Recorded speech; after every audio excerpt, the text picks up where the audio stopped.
Reno, where he completed his whole education. He's also an author of various books. I'm going to just read a few of the titles here. So we have The New Silk Road, The Architecture of the Belt Road Initiative, published by Birkhauser, and The China Goes Urban, which is the City to Come, published by Sikra, 2021. He also has been lecturing extensively throughout many institutes and universities throughout the world. So he's been to the MIT, he's been to the Bartlett School of Architecture, Liverpool University, Syracuse University, and University of New Mexico.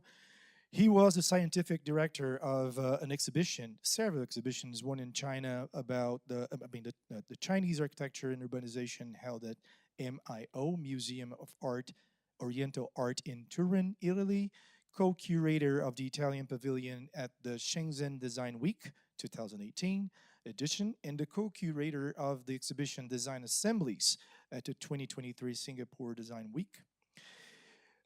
He also he has an extensive career as a licensed architect. He's the co-founder and the CEO of this multidisciplinary design firm called Calibro Zero, that's in Italian. His work and voice as a curator and designer appeared in different media sources and among the many Italian magazines such as Domus, Singapore-based title D+A, Design and Architecture, the fashion magazine Vogue, and the architecture platform Arc Daily. And his last book was also exhibited in the 2025 Venice Biennale exhibition Intelligence, Natural, Artificial, and Collective. So with that, and no further ado, I'll just pass the word to my friend Francesco. And thank you, Francesco, for being here today. Gustavo have said everything that I wanted to talk about today, so I think I can just go home. I think, Jeremy, you want to? Yes. They told me it was a tradition that students were presenting the professor in this lecture, so I think, Jeremy, I want to.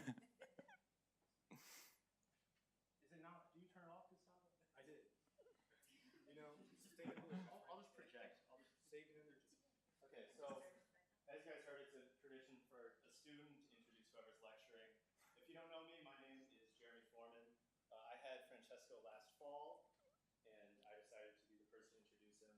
And when I was talking about what to present while talking with him, he said, "Oh, just give a student's perspective on me," and then ended the Zoom call. So this is really open-ended, unfortunately. Yes, Mike? Am I back? Wonderful, thank you. Luckily for Francesco, in his 3 years at the University of Kansas, he has paved a reputation for himself as an instructor that really goes the extra mile for students in ensuring that we produce high quality work. Unfortunately for him, sometimes his methods are a bit unorthodox, so I'd like to highlight some of those. So for example, when we're all fighting a deadline and we're up at studio late, he's right up there with us asking things like, how can I help you? And I'm hungry, what pizza do you guys want? As you could hear from his various qualifications of being in the Venice Biennale and having his firm in Italy, he has a wide network of colleagues and top-tier professionals around the world that he can ask for feedback from at any time, which is of immense value in the studio. However, how this manifests is generally him opening a FaceTime call with one of his coworkers and speaking loudly in Italian to get advice for you. The advice is always good once he translates it.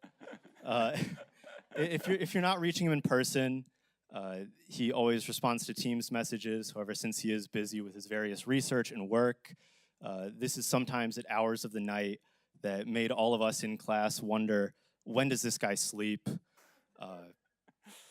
So anyway, without further ado, Francesco Carota. Thank you, Jeremy. Thank you. Okay. Harry, I'm good? Yeah. Okay. So good afternoon, everyone.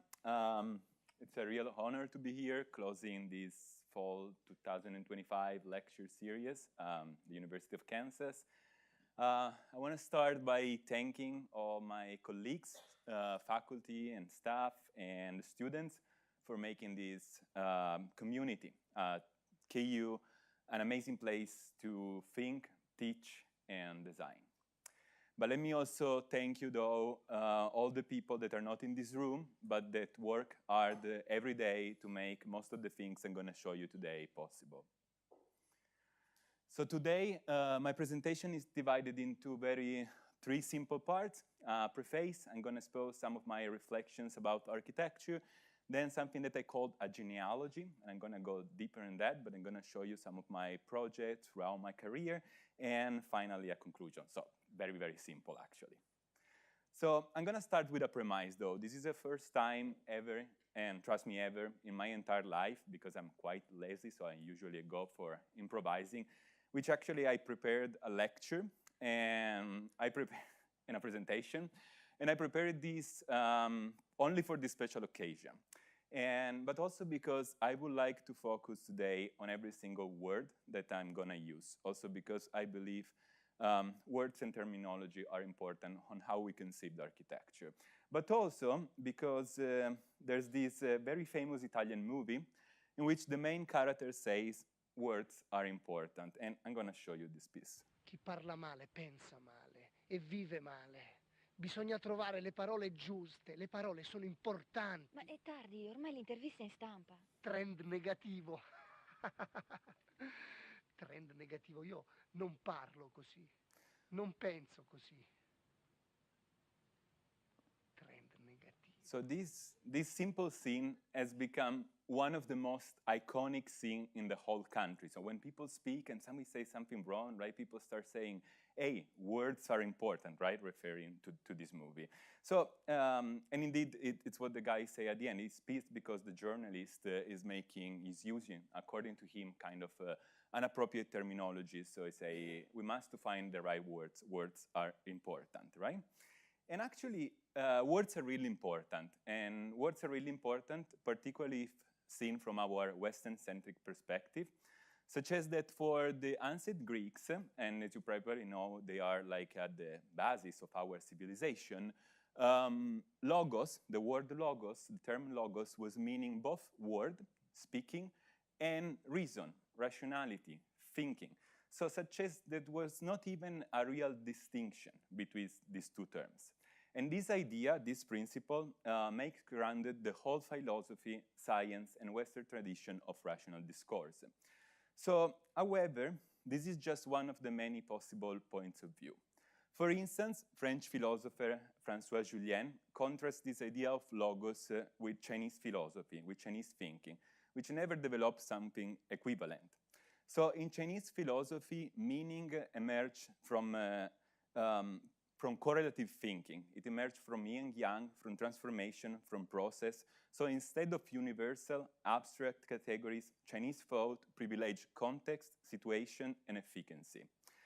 But the absence of logos, it doesn't mean a lack of thought, but it means a different orientation, so that we can see something different.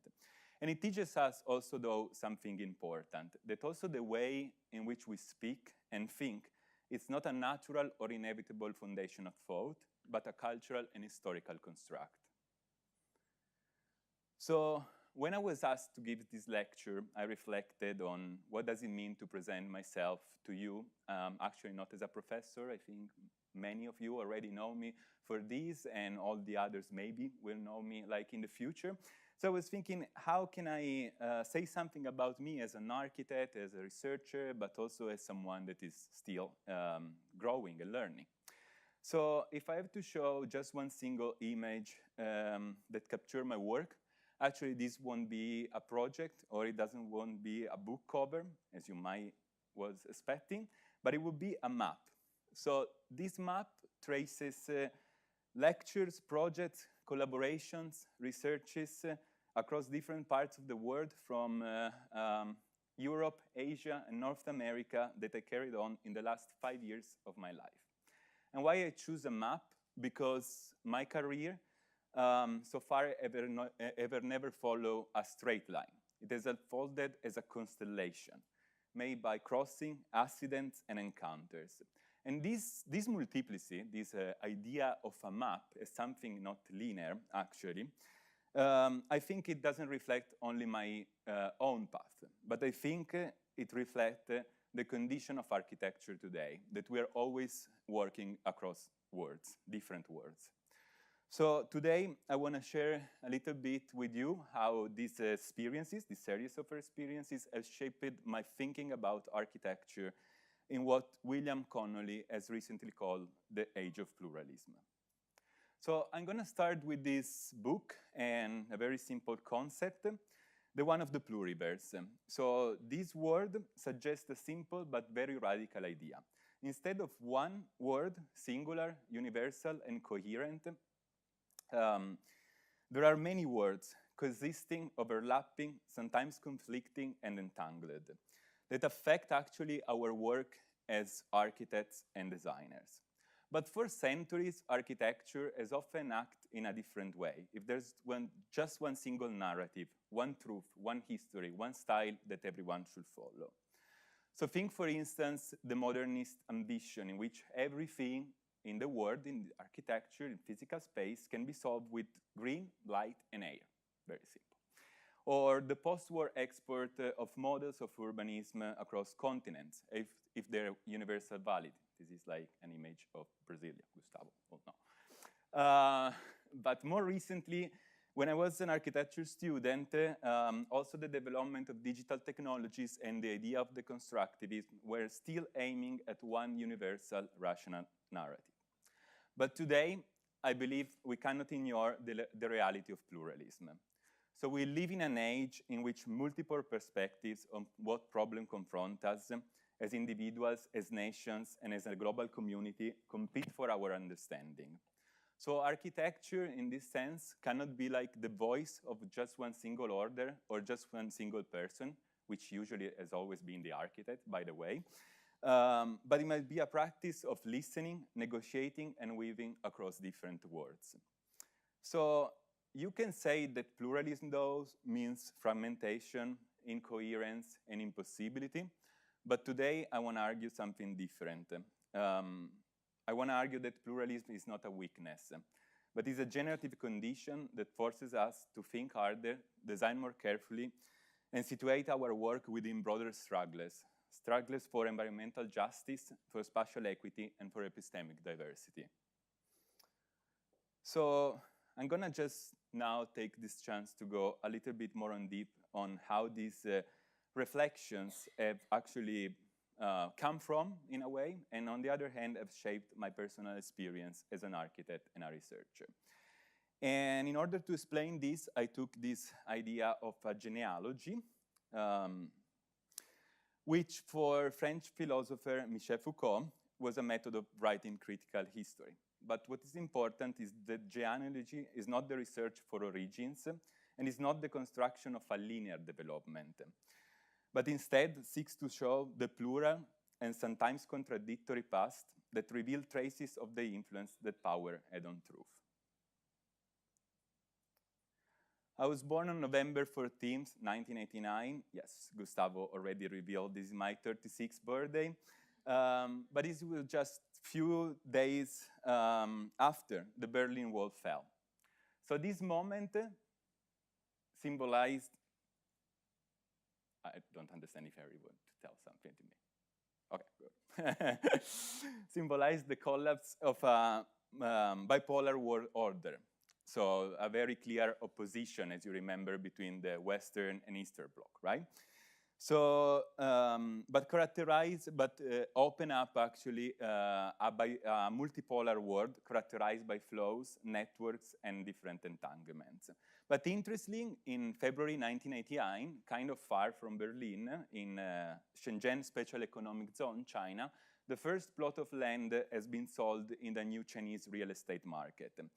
And this laying the foundation for one of the most dramatic urban transformations in human history.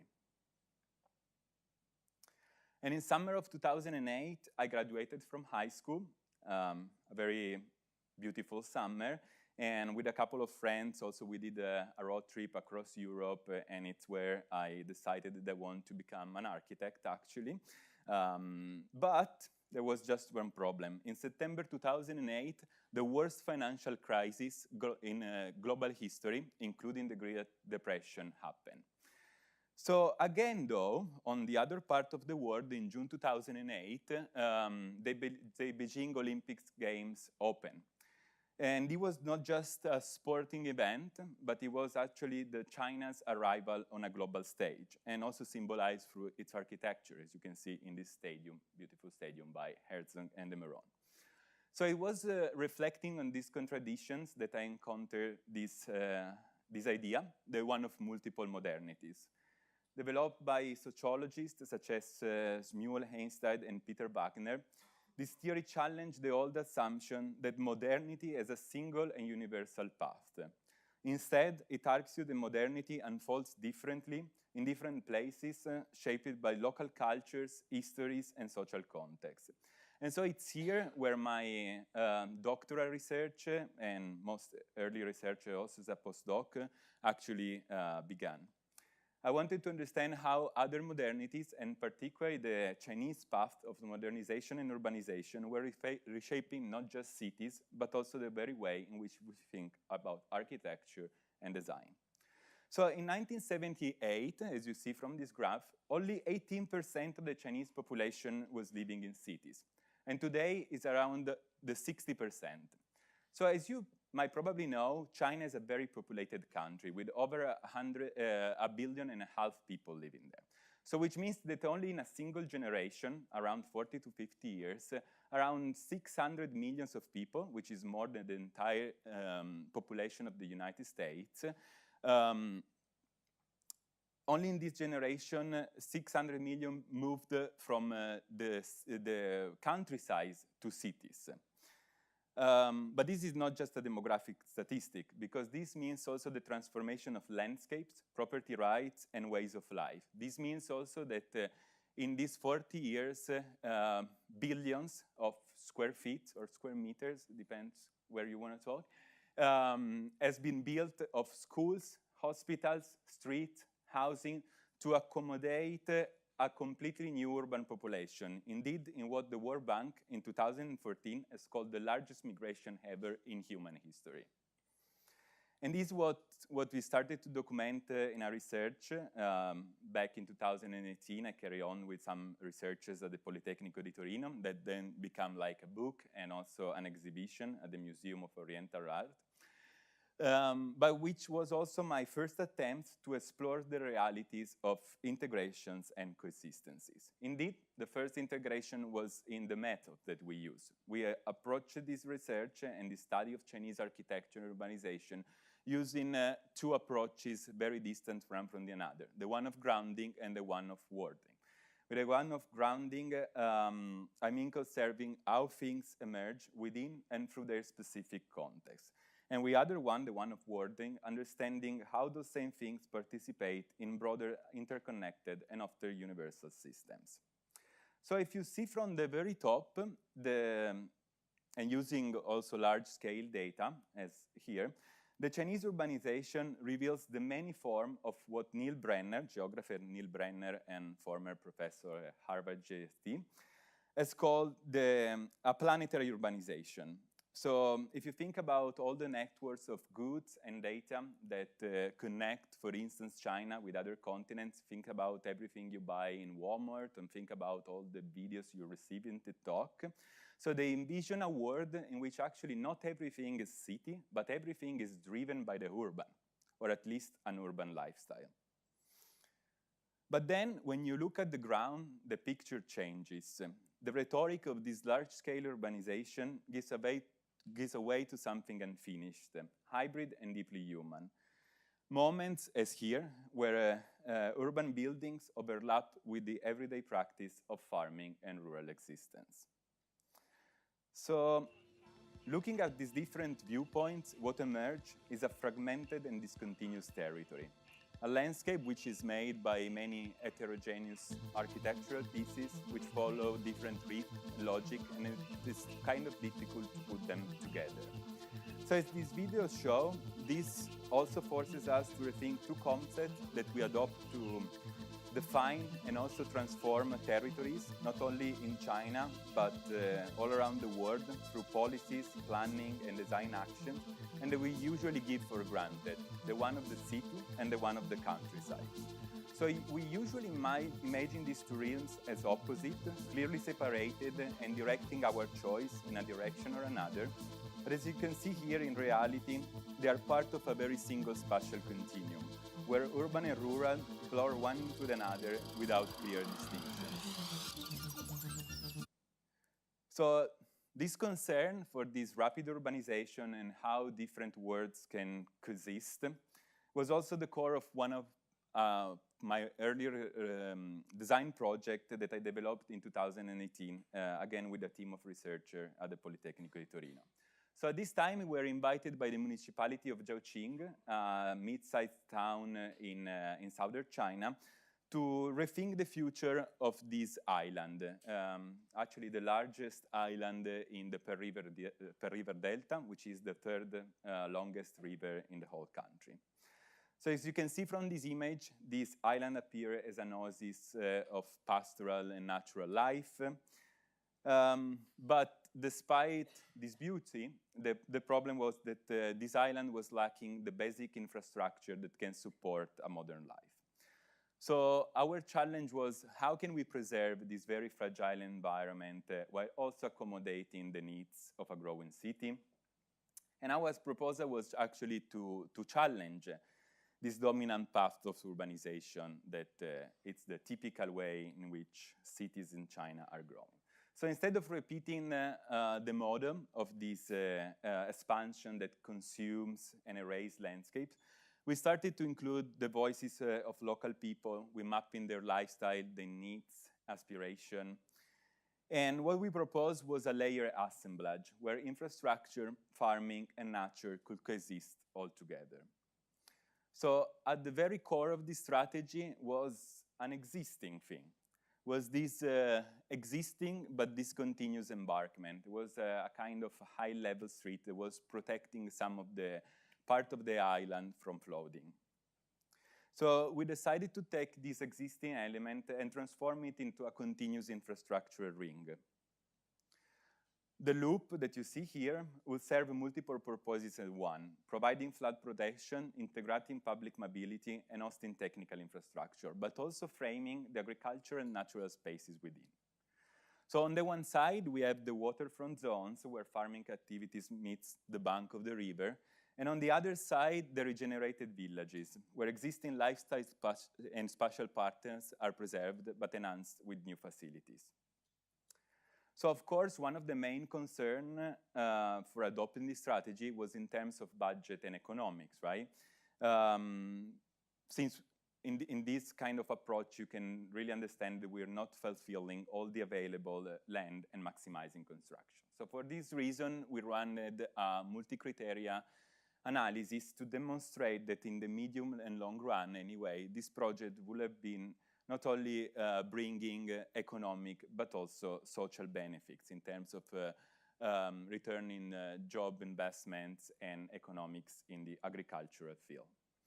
So in this way, this project resisted this logic of erasure and replacement, and instead proposed a new form of coexistence. So a place where traditional life, ecological systems, and modern infrastructure can be sustained together.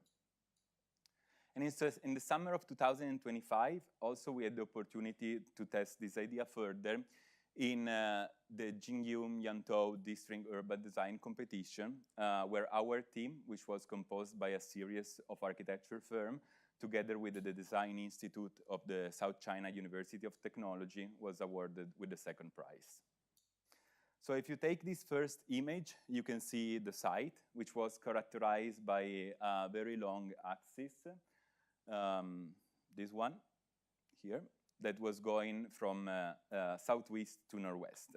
So the competition brief here suggested a traditional urban redevelopment of this linear street, but we asked something different.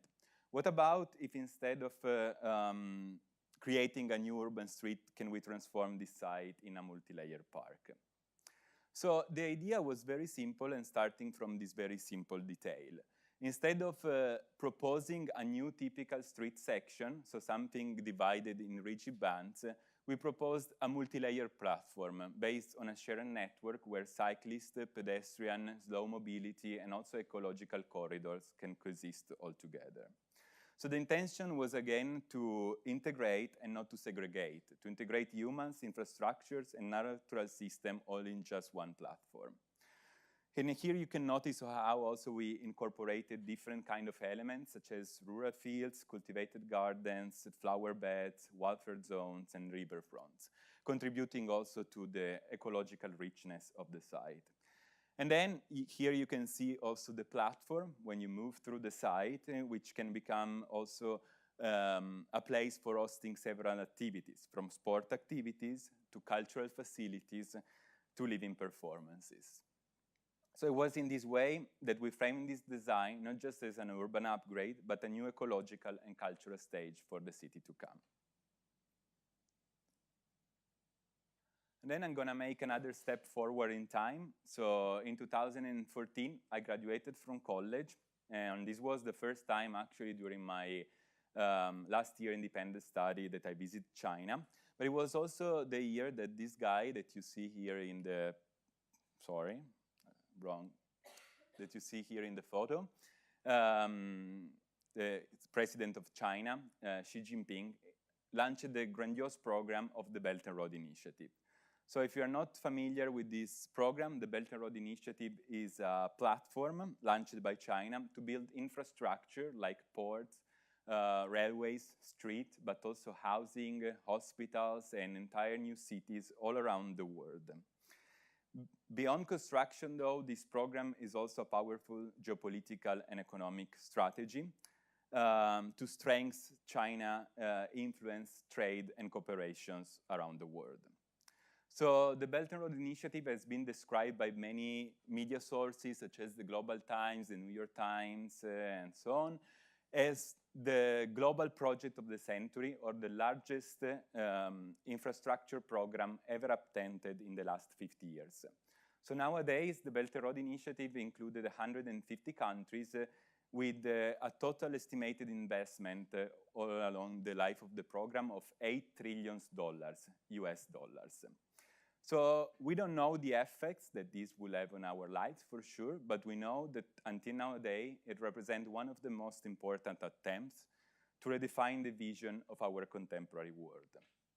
But beyond this dominant narrative that make this program also appearing kind of monolithic and kind of scaring, what is interesting is that when it meets the ground, the Belt and Road Initiative generates a multitude of landscapes and architectures.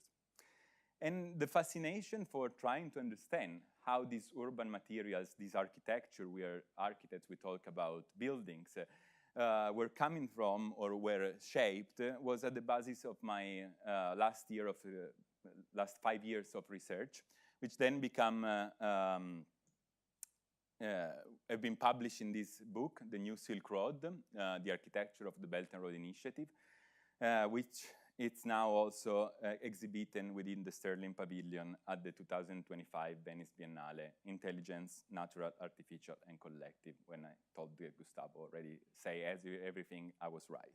So this book aims at rediscovering the tradition of those architects that look at the contemporary, or their contemporary and ordinary landscape, so not just the fancy architecture, to trace the directions of the architecture of their time.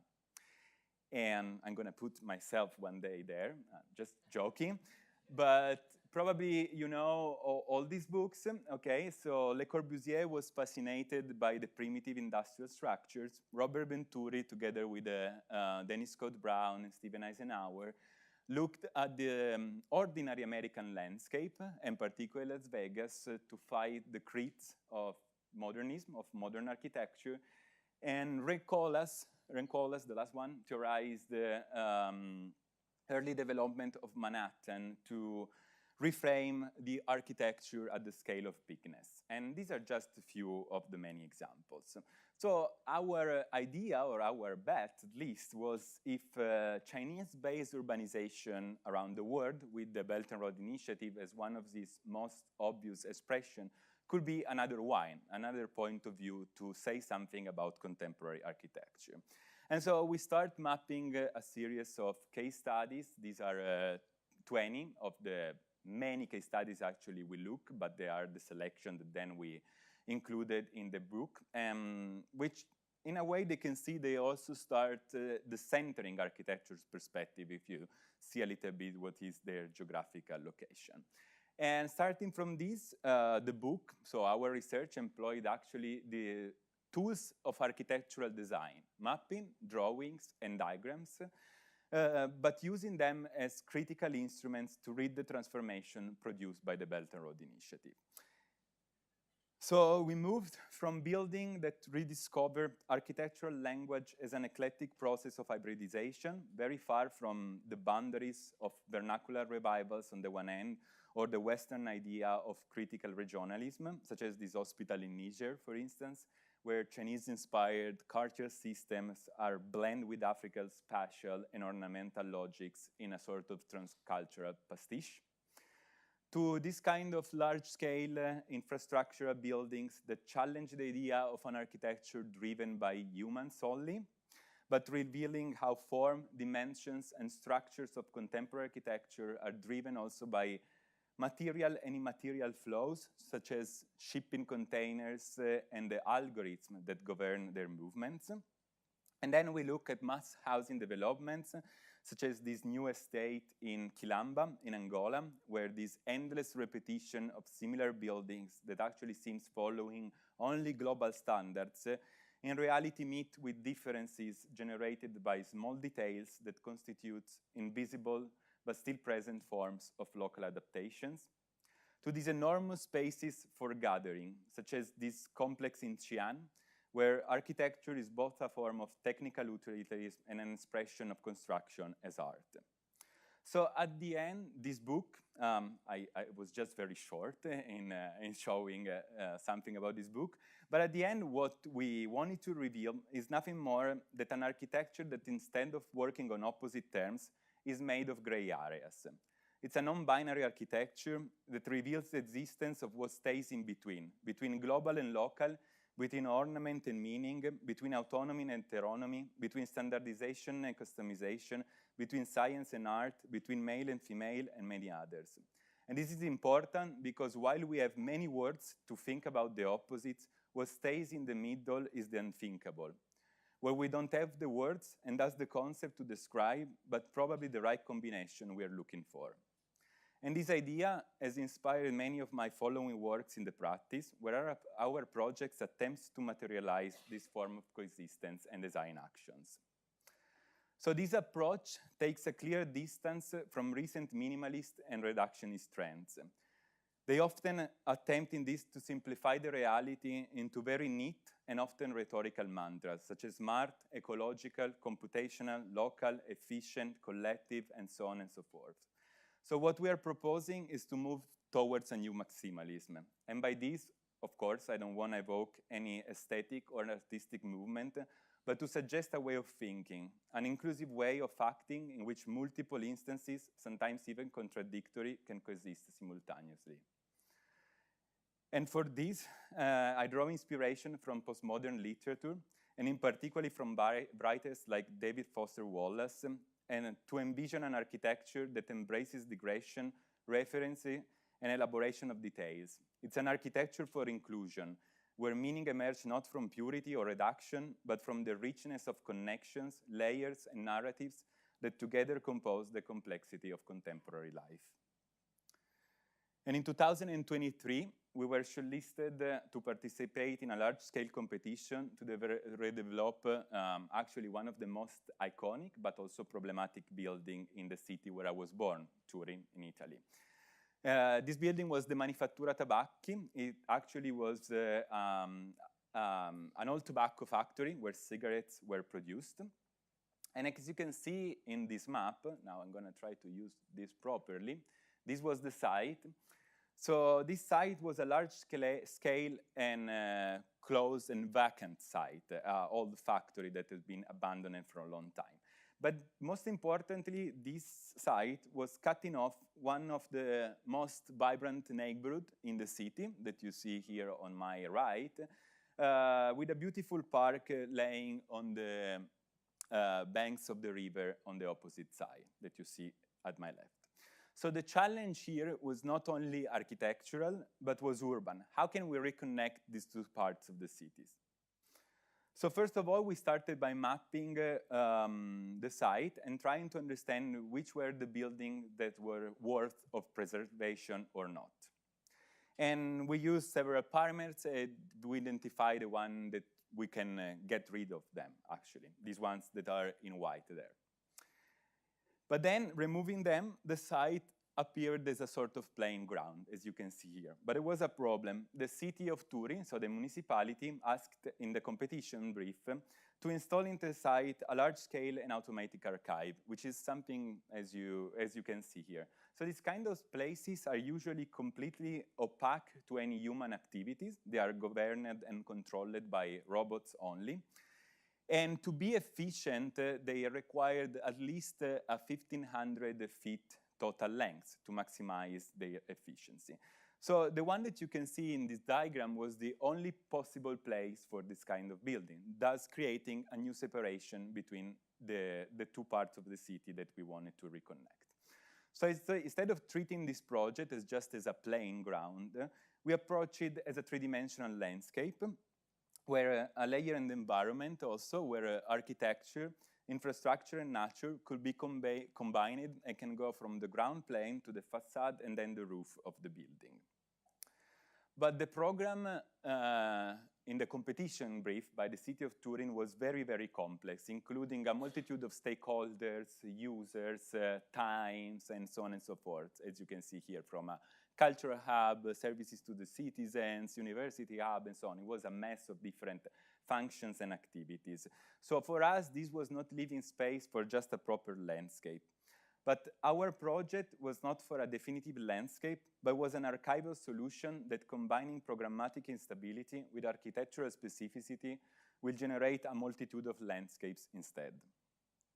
So in order to face this high level of complexity, what we did was to start connecting some values within the ecological, economic, and social realms with the basic elements that are composing an urban landscape: surfaces, pathways, gardens, squares, and networks.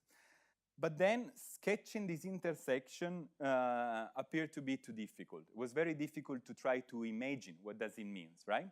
So we found out that actually by writing, we can really addressing more this complexity. So we started writing written prompts instead, which is unusual for architects. We start with the visual idea, and we use them to feed a trained artificial intelligence model that can restitute them into a visual form. So what came back was a series of unexpected visualizations, an atlas of imageries that actually were able to expand our imagination over. But of course, this is just the final result, but there's been an enormous work of selection and iterations before reaching this. So later we took this visualization and we transformed it in a grammar of architectural elements, a series of elements that can compose one or multiple landscapes. So in this way, I make you some examples. Elevated passages, for instance, were not just means of circulation, but also exhibition spaces and places for gathering and encountering. Trees were not only natural elements, but technical elements that enhances flexibility in the site. Playgrounds were made of porous recycled materials and become not only spaces for play, but also sponge-like infrastructures, capturing rainwater and recharging the site ecologically. Street lamps were not just means for lighting, but also rainwater collectors and shelters for birds, and so on and so forth. There were many. So all these elements were then assembled in a 15 by 15 feet grid, generating a landscape, as you can see here, or better say, a multitude of different possible landscapes. So this, though, was not just conceived, as you can see from these sections, as a two-dimensional drawing, but a three-dimensional artifact that can activate the buildings in the site, and particularly the long archive building. So at the end, we did not win this competition, and this project has been never and will be never realized, but this experience gave us the opportunity to advance our research on an architecture as an assemblage, which, as philosopher Gilles Deleuze reminds us, an assemblage is a multiplicity, which is made of many heterogeneous terms and which establish liaisons, relations between them across ages, sexes, and reigns, different in nature. It is about relations, contamination, symbiosis, and not about linear successions. So for us, this project, the Manifattura Tabacchi project, was exactly this, not a closed solution, but an assemblage of possibilities, a way to think architecture as open, adaptive, and relational, capable of negotiating between heritage, infrastructure, ecology, and community. So on a very different scale, a similar approach characterized also one of our last realization. Actually, this building, this project has opened yesterday night, so I skipped the opening of the building to be with you here today, and this time was in Singapore. So we're in September of 2024, we were invited by a local firms, Deluxe Systems, to redevelop a former warehouse and transform this into a showroom, but also a venue for exhibitions and encounters. So instead of treating this place, this former warehouse, just as a container, a neutral container, we propose to recreate inside the complexity of a domestic and public landscape within this around 5,000 square foot industrial share. So this complexity was both programmatic, so we started to put several activities that can create a sort of, Brancolas will call it like congestion, okay, within this building, but also a spatial complexity. Indeed, we use several kind of double height or single height spaces to create spatial differentiation. So the project introduced within this existing fabric not a completely new architectural structure. So it was not just a display hall, but an entire building within the building. The plan was also conceived as a sequence of spaces with different characteristics to recreate this idea of heterogeneity. And as you can see here, materials and colors were used in an ironic way for simulating opulency and providing environments with strong character. So all these spaces at the end, though, they revolved around a central double height patio, which was illuminated from the top in a way of simulating a skylight. But actually, there was not a skylight, where there are no natural light in this building. So one of our experiments was how can we rebring nature inside places with no natural light. We see an experimentation also here on the back, even if there's natural light sometimes. So during the day, this environment functions as a versatile exhibition and showroom inhabited by human. But during the night, all the technological system, including water, air, and light, transform this place in a place for the natural growth of non-human species, of plants mainly. Then, at the core of this project was also a consideration about Singapore. If you're not familiar with this place, Singapore is a very multicultural hub. Around 60% of this population is Chinese. Around 20% is Malay, 50% Indian, and 5% all the others. So our project wanted to reflect this this different demographic composition shaping the place. So the spatial structure of the central patio was inspired by the traditional Chinese houses, also called Yuan, which spaces revolved around a courtyard. Here the idea in the ancient China was that every single person under the empire could have a piece of sky for their own, because the sky was very important in Chinese religion. This Malay way of cutting stone, called also kandi, was transformed into a pattern of extrusions for building facades. And then these Indian motifs to create breeze, also named jali, were used to create display patterns. So at the end, this showroom was not just a way of displaying products, but it becomes an urban microcosm, staging encounters between technology, nature, global systems, local traditions, human life, and ecological presence. Finally, I'm going to arrive at the end pretty soon, hopefully. The next turning point in my research has been in 2019. So this year, I received my doctoral degree at the Politecnico di Torino. And as you can probably remember, this was also the time in which COVID-19 pandemic has shaken our life. So particularly for me, what was interesting was the pandemic forces us to rethink the relationship between architecture and domestic life, particularly. So our houses, in just 1 second, became everything. Schools, offices, studios, gyms, shelters, and so on and so forth. So also the boundaries between the public and the private, between inside and outside, between physical and digital, all have been dissolved just in 1 second. And this experience, actually, this reflection shaped what was my next phase of research, which was the development of a plug-in house system.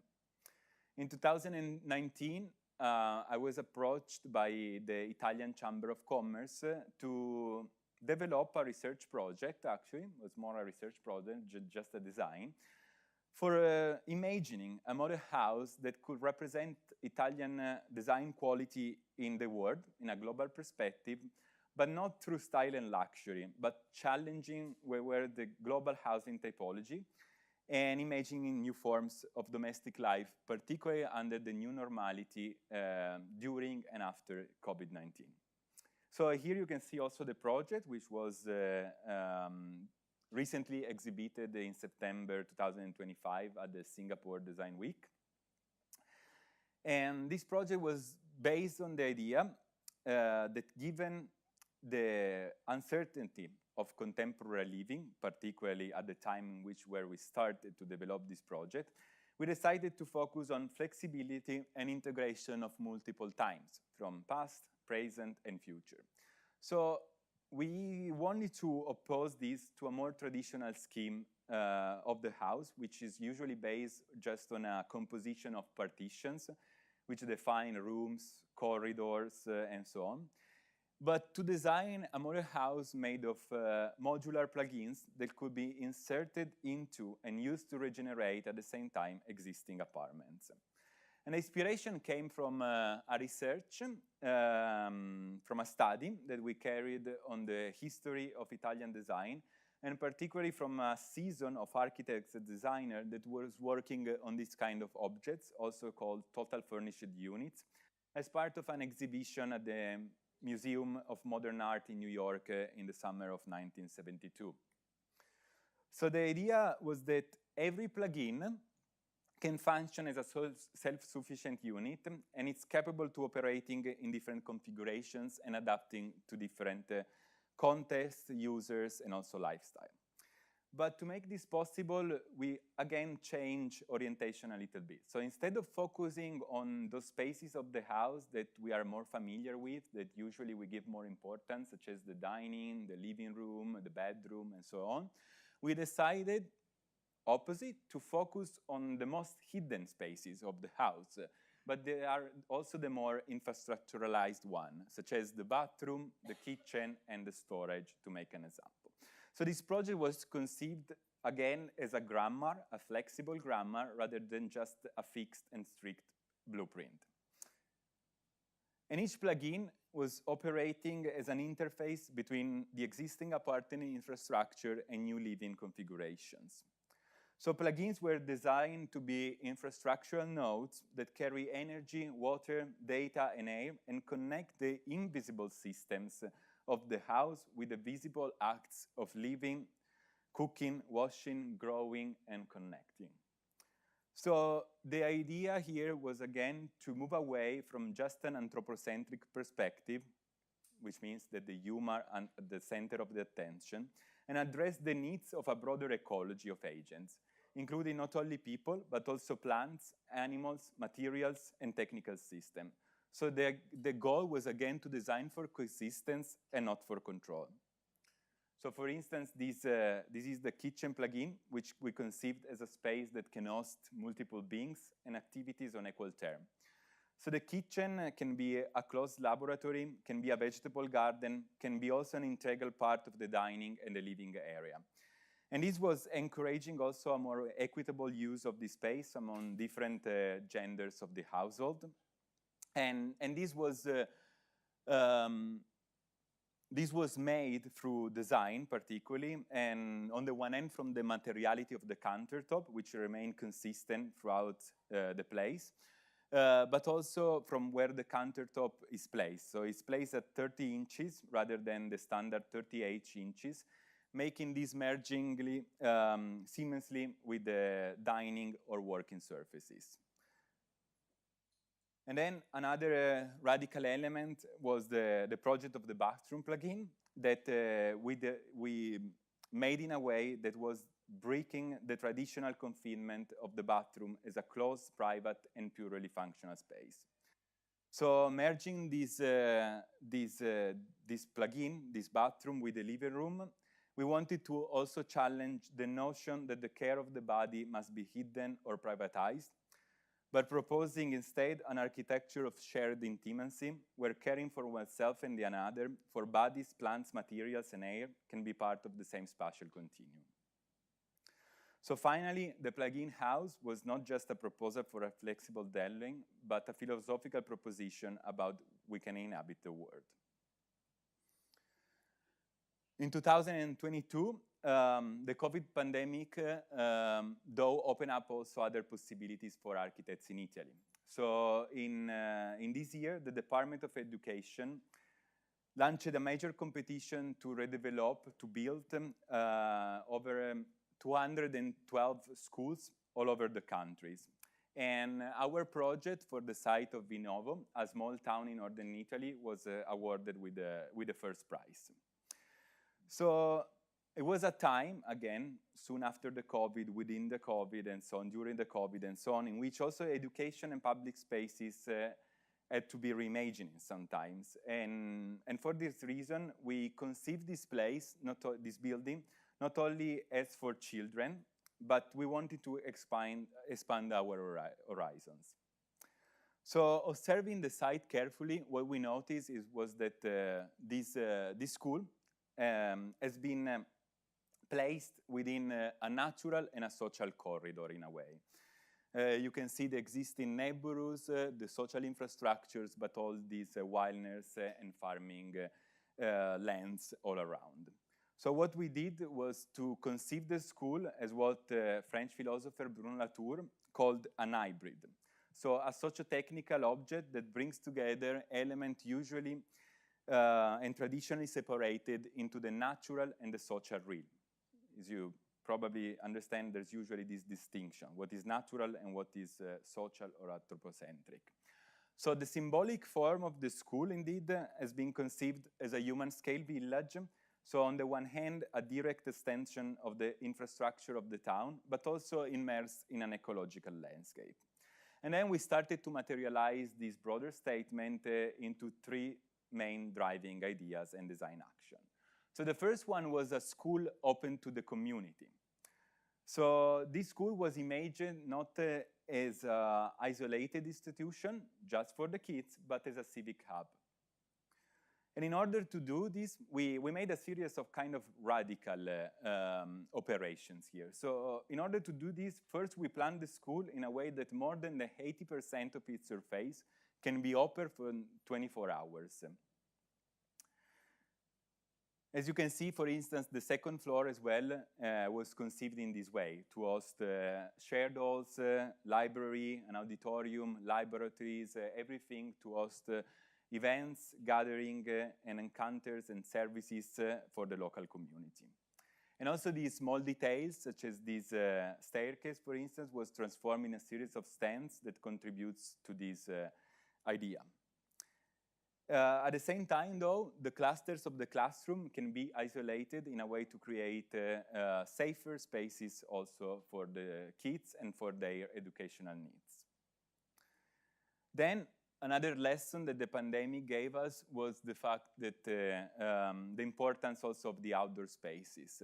So for this reason, we made a school between outdoor and indoor, we called it in this way, But again, this was connected with a very radical idea. Every single space in the school was conceived to have a dedicated and equipped, so with a program, outdoor space. So for instance, spaces for gathering and sports events were connected with a public square in the front, as you can see also from this visualization. The gym was directly blurring with an outdoor sport field and a running track. The classroom opened into dedicated terraces, which were also covered from the sun and the rain with that hovering and can allow outdoor education. You can see them also here. And then classrooms and flexible spaces also open to dedicated patios. And again, you can see them here on the left, how they also bring light and air into the spaces. And finally, laboratories and libraries on the second floor have been conceived to be directly connected with terraces. So also in the details, again, this statement was designed using a special kind of thresholds, so these very large operable windows that can blur the lines between indoor and outdoor, between interior and exteriors. And finally, the school was conceived also as a responsive architecture and responsive to the environment. So again, here, the idea was very radical. We wanted to create one of the first net zero energy buildings of this kind in the whole country. But as you can understand, and I will show you later, doing this with the money of the Italian government was very difficult. So we needed to adopt different strategies, not only active strategies, but also passive ones. So the first one was about the orientations, planning the right openings on the right orientation to avoid louvers or other kind of systems.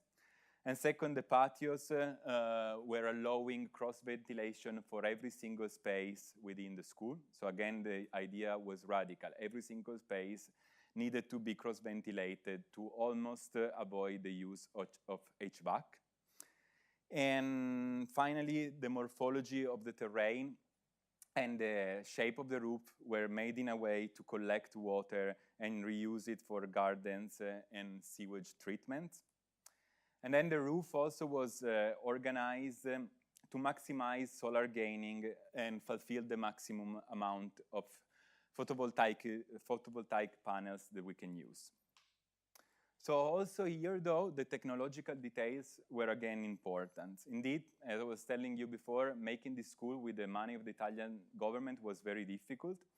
So we ran a series of simulations to understand that the most ecological and environment responsive way to achieve our goals was not to add technologies, but to reduce them. So no claddings, no drop ceilings, no raised and technical floors, no wall lining, no ventilated facade are used in this building. In this way, the overall amount of the construction material, which are usually used in a building of this kind, has been reduced by the 60%. And instead, we replaced this with a very simple strategy that actually is kind of counterintuitive in a way. If you imagine concrete, you think about being not ecological. And it might be, but it depends also where you are. For instance, if you have, for instance, a closed cave. But also we treat it in a way that this kind of walls, which is a 8 inches shear wall, can function at the same time with microbubbles installed of air installed inside, can function at the same time as a structure, as an envelope, and as an insulation for the building. So now, this is the school under construction. So as you might probably imagine, the head of the school is trying to suit us for a maltracting kid.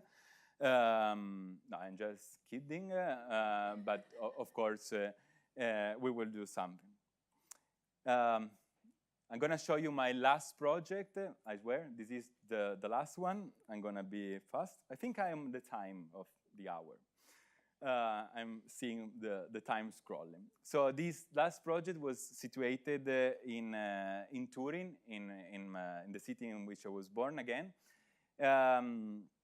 and was situated in this building, which was an old factory of the Fiat, the big manufacturing company that you probably know, that then was transformed in a design school. And then the CEO of this competence center, the CIM 4.0, which was one of the 8 competence centers established by the Ministry of Economic Development to help small, medium enterprises in Italy to innovate, asked us to transform 3 to 4 classrooms of this design school. So imagine like the classrooms, the studios in Marvin, into a space for a digital pilot line. So a space where these enterprises can test different kind of technologies and innovations. But also, he asked us to present to their board of directors, made by the largest technological companies in the country, a vision for the future factory. And actually, I honestly didn't know anything about factories at the time. So we started a research project, particularly looking at the relationship between the humans and the machines in the manufacturing industries. Then we look at the spaces, how they changed over time from more rigid to more flexible spaces. And then the new trends of technological development. And then we came up with 2 main driving ideas. So the first one was that this space has to be completely flexible. So one that can deal with changes in production lines and business developments and accommodate also the coexistence of humans and robots at the same time. So indeed, this was a statement, though, that was not only related to this project, but is a characteristic, I think, of every architecture, that architecture operates within a certain degree of indeterminacy.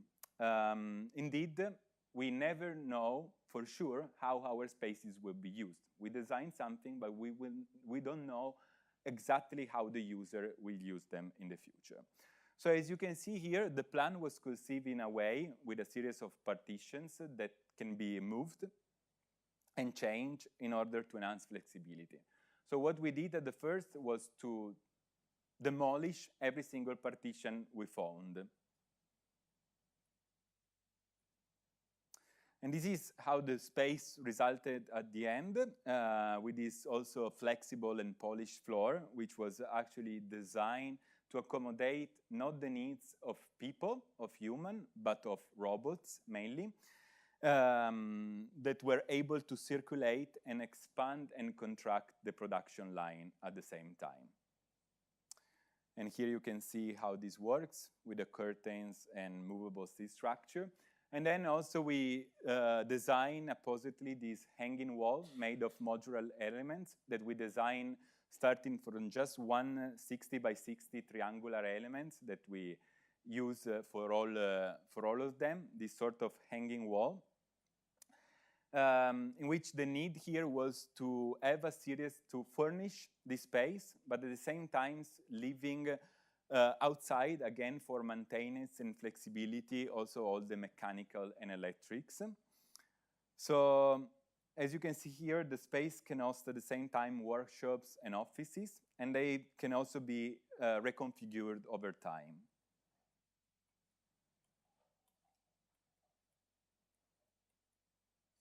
And finally, we conceived this space as interactive. So we planned it in a way enhancing the functions of the different displays and interfaces to accommodate the needs of humans to talk with the machines, because the production lines nowadays are mainly made of this interaction of data between the operators and the robots. So we did in a way that these displays were not only functional, but also parts and integrated into the design.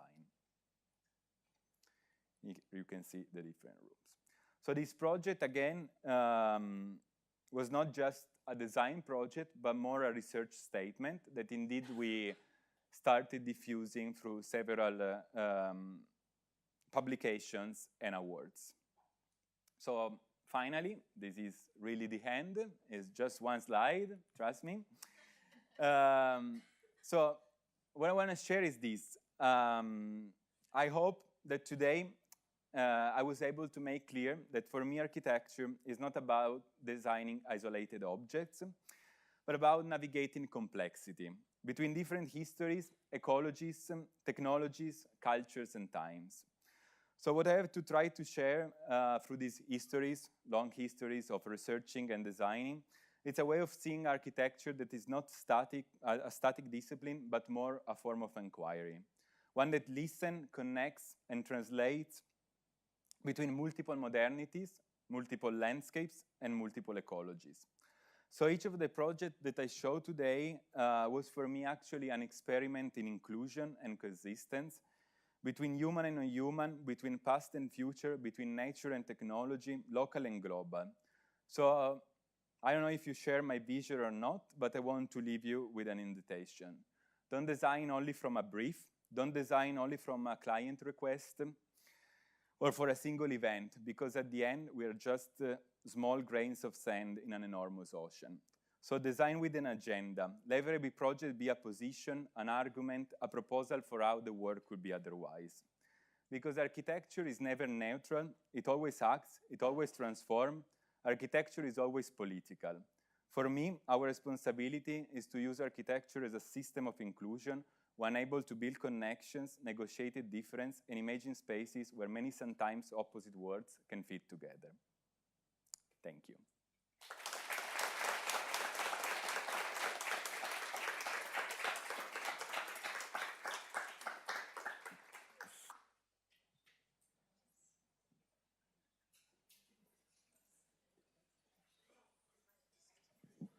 Fortunately, that's pizza at the end.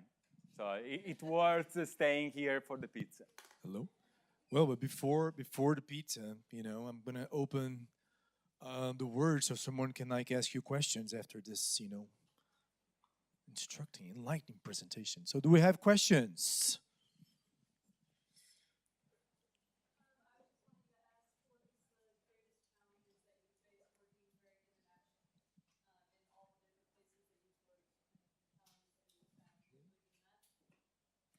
Yes. I think probably the most challenging experience was, for instance, is probably the construction phase.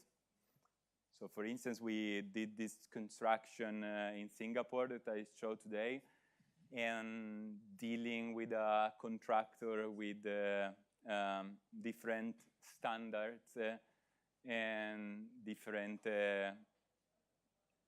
materials, different ideas was, I think, very difficult. So I think that it's quite interesting though, because you learn many things, how people act in other parts of the world. So at the same time interesting, but challenging. And also because, for instance, if you are not there in the place, you need to use different strategies and tools from the one that we are used, going to a site, for instance, to deal with the construction. So I think the construction phase was one of the most difficult aspects of this.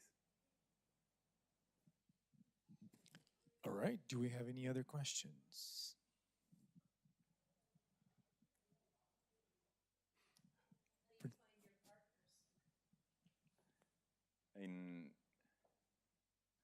You mean the partners of the office? Or?